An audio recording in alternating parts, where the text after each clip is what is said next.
kuba n'omukono mu ttemu ly'ab'ebijambiya eriri mu bbendobendi ly'e Masaka bizzemu omukoosi nate. Omubaka Alan Sewanyana wa Makindye West bw'ayooleddwa ab'ebyokwerinda amangu ddala nga yakayimbulwa okuva mu kkomera Ekigo. Sewanyana abamututte Kiyumba anaagwa akawungeezi kano ne betujjidde ku mpewo nga tamanyiddwa gy'ali. Munnamateeka wa Sewanyana Shamim Malenda agambye tibadde bakafuluma bati ekkomera ly'Ekigo mmotoka drone gye bamwattuse tebategeddeeyo ne bamuyoola.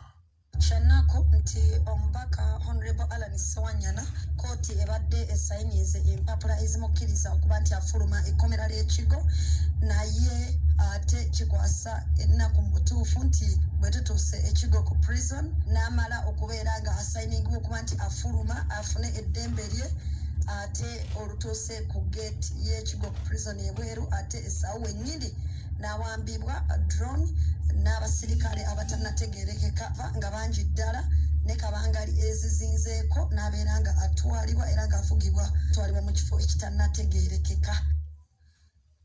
Okusooka ebyokuyimbula omubaka wa Kawempe North Mohamed Segirinya nabyo byagudde butaka oluvannyuma lw'omu ku baamweyimirira nga ye mubaka wa Mityana Municipal Zaake Francis Butebi obutalabikako mu kkooti leero nga kitegeezeddwa nti yafunye olugendo era ali mu Amerika.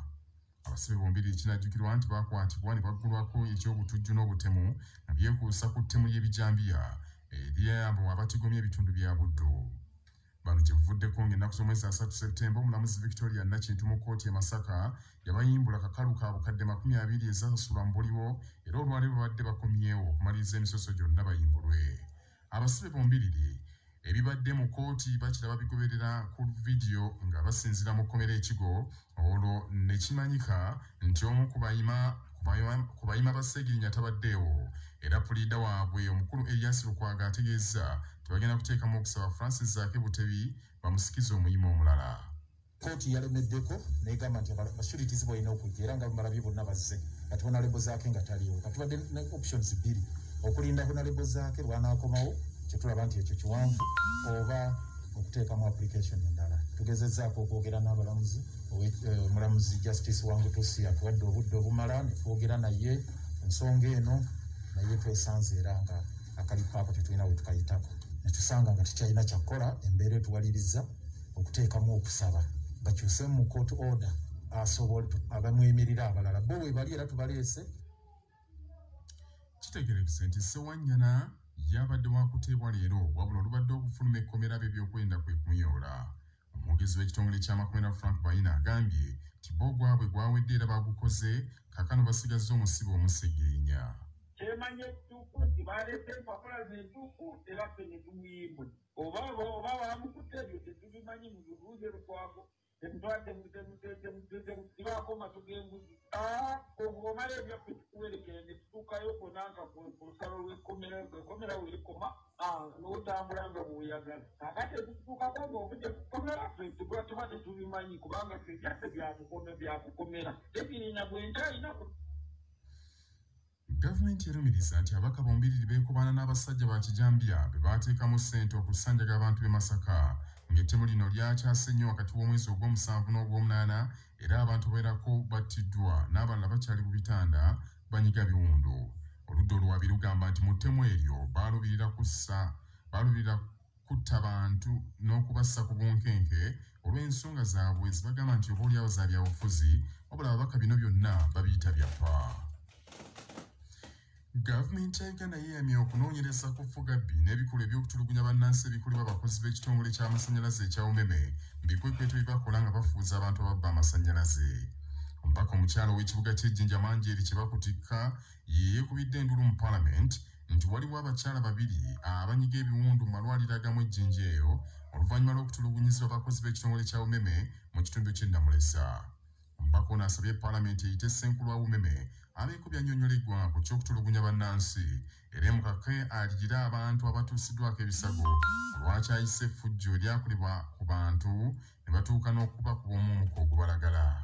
On 14 September this month, residents were beaten up, tear-gassed, and 2 women that are pregnant were tortured severely, and they are now admitted, and even their properties were destroyed. My prayer, Right Honorable Speaker, is that the Director for UMEME should be invited to Parliament to explain to us why do they militarize their operations.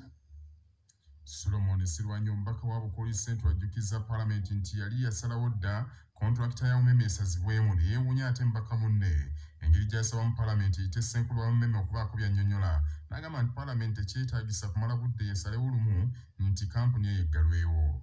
These things of Umeme mistreating people, charging bills, Ugandans have been crying, including the president, came out one time and complained about this thing called Umeme. I think as Parliament, this is the time we should take a drastic decision and say no and stop the operations of this Umeme organization. This Parliament already said never gone close. Speaker Jacob Oulanyah agambye nti Parliament tesobola kuyita Ssenkulu wa kampuni eyo okugenda okunnyonnyola wabula ono yeewuunyizza engeri kampuni eyo gye yafunamu omukka ogubalagala gwekuba mu bantu. Minisita w'amawulire n'okulungamya eggwanga Dr. Chris Baryomunsi ategeeza Parliament Minisitule y'amasannyalaze yakunoonyereza ku bakozi ba kampuni eyo mu bbanga lya ssabbiiti emu era alipoota ejja kutwalibwa. Baryomunsi era asabye Parliament ewe Minisitule y'amasannyalaze ssabbiiti 2 okutwalayo alipoota ekwata ku gavumenti weetuuse kyasalibwawo Parliament okusazaamu kontrakita ya kampuni eyo. But I'm surprised that even Umeme now can buy tear gas and use in this country. Umeme has its own tear gas. Yes, thank you very much, Right Honorable Speaker, and we condemn in the strongest terms the harassment of Ugandans. Minisita omubeezi w'amasannyalaze Sidronius Okasai Oporot, Speaker Jacob Oulanyah bamusabye abeeko by'annyonnyola ku bya kampuni ya Umeme okutulugunya bannayuganda.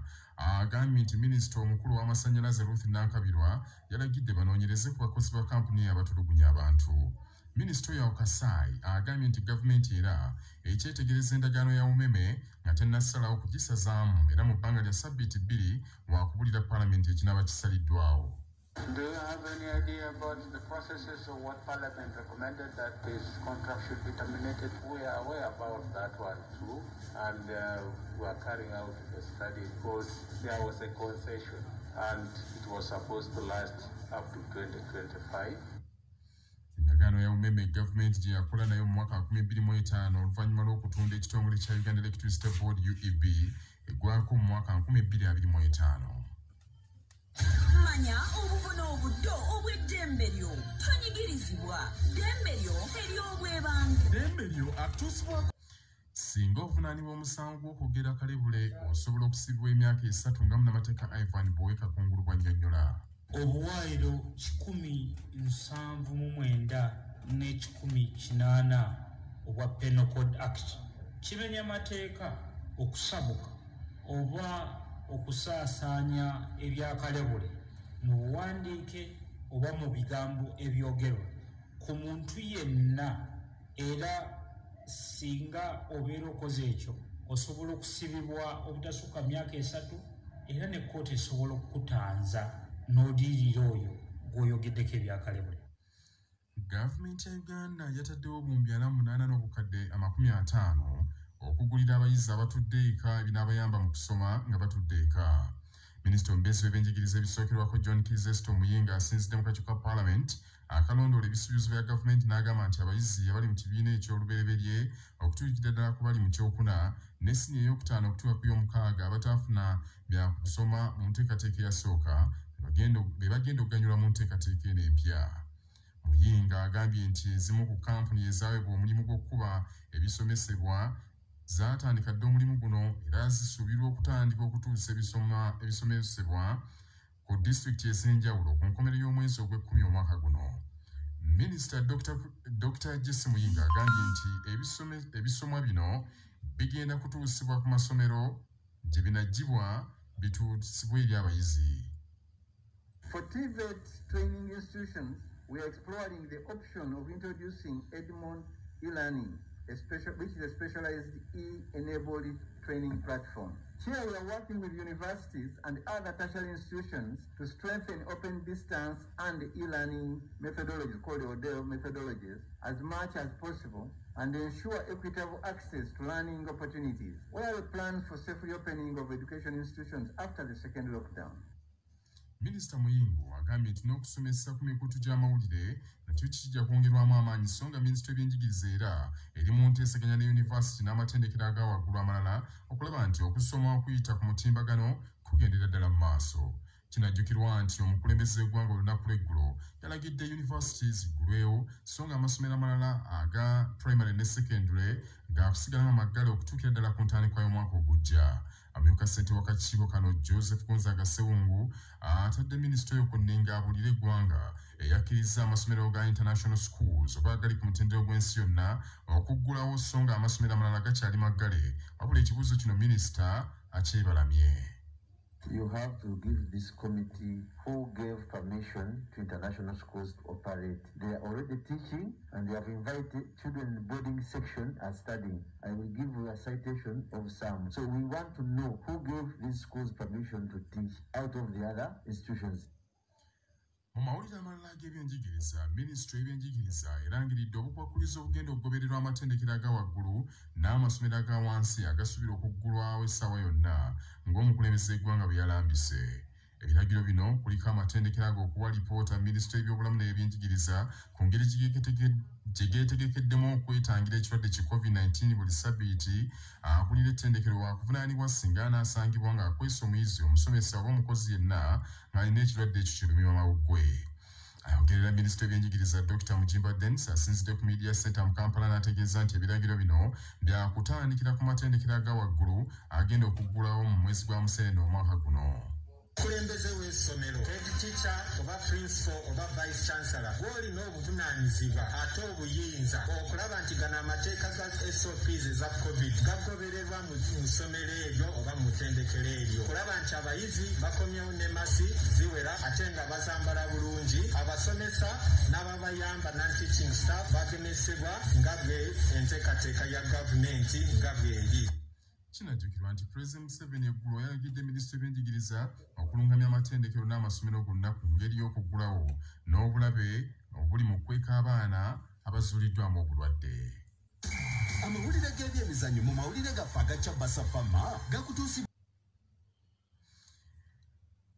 Club ya Express FC mukwano gw'abangi ekiguddeko akawungeezi kano ekubiddwa Bull FC ggoolo emu ku bwereere n'egiwandula mu mpaka za Uganda Cup eza sizoni 22-22-21.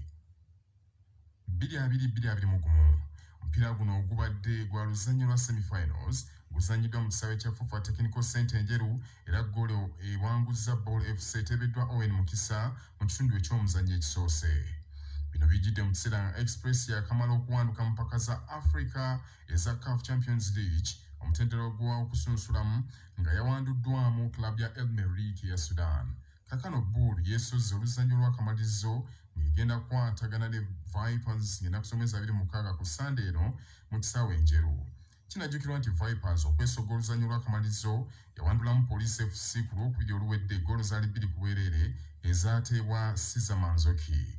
Omuwanguzi w'empaka za Uganda Cup wakati wa Vipers ne Bull agenda kufuna ensimbi obukadde 50 ate owokubiri obukadde 20 olwa Express ne Police ezaatuuse ku semi-finals za kufuna omutemwa gwa bukadde 16 buli emu.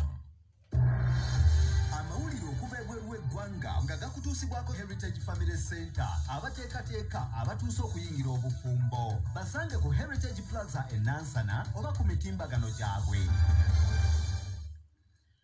Okuvaako e South Africa ab'obuyinza mu ssaza erya Eastern Cape bakamaze oluvannyuma lw'okukizuula nti abasajja abasinga obungi tebafaayo kwegemesa kirwadde kirumima mawuggwe. Kaakano baagala kukifuula tteeka nti abasajja basemugayaavu abo abakyala babassa enkalamata.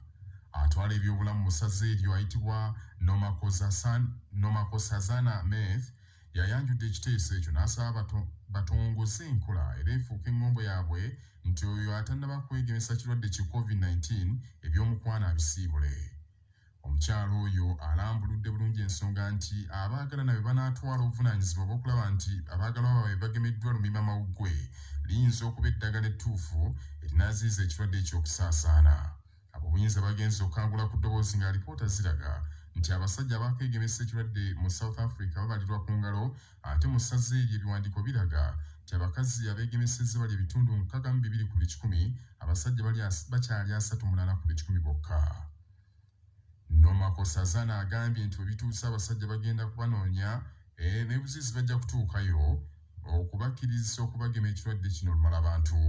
Agambye nti mu bbaala, mu binyumu, mu birabo by'emmere ne mu binywero yonna bajja kutuukayo nga bawenja abasajja babageme olw'okukendeeza ku misinde ekirwadde gwe kisaasaanira. South Africa gavumenti yaabwe egamba nti bannansi yakagemako ebitundu 14 ku 100 naye eyagala omwaka guno we gunaggwerako nga bannansi 67 ku 100 bagemeddwa. South Africa y'emu ku mawanga agasinze okuyiganyizibwa ekirwadde ekyo ku lukalu lwa Africa, kyakatta abantu abakunukkiriza mu 486 so nga bekyakakwata basoba mu bukadde 3. Bannaffe ag'essaawa zino kangamalirize mu bufunze. Katikkiro wa Buganda Charles Peter Mayiga atongozza kaweefube okusereka ennyumba enkulu mu masiro g'e Kasubi eyamuzibwa Zalampanga agasaanawo mu nnabbambula w'omuliro eyakwata mu mwaka 2010. Ebyokuyimbula ababaka ba Paalamenti ababiri abawerennemba n'okuba n'akwate mu ttemu ly'Abebijambiya e Masaka bizzeemu omukoosi, omubaka Alan Sewanyana w'Amakindye West bw'ayooleddwa ab'ebyokwerinda amangu ddala nga yakayimbula okuva mu kkomera ekigo. Gavumenti yeeyamye okunoonyereza ku Fugabbi n'ebikolwa eby'okutulugunya bannansi ebikolebwa ab'ekitongole kya UMEME mu bikwekweto bye bakola nga bafuuza ababbi b'amasannyalaze. Gavumenti ya Uganda yataddewo obuwumbi 48,500 okugulira abayizi abatudde eka nga tebasoma, nga bino bijja kubayamba mu kusoma mu kiseera kino. E South Africa ab'obuyinza mu ssaza lya Eastern Cape bakamaze oluvannyuma lw'okukizuula nti abasajja abasinga obungi tebafaayo okwegemesa kirwadde lunyuma mawugwe, kaakano baagala kukifuula tteeka nti abasajja bassemugayaavu abo bakyala baabwe babasse enkalamata. Bannaffe ag'ekiro kya Lugeego agundegunde maaso mongi.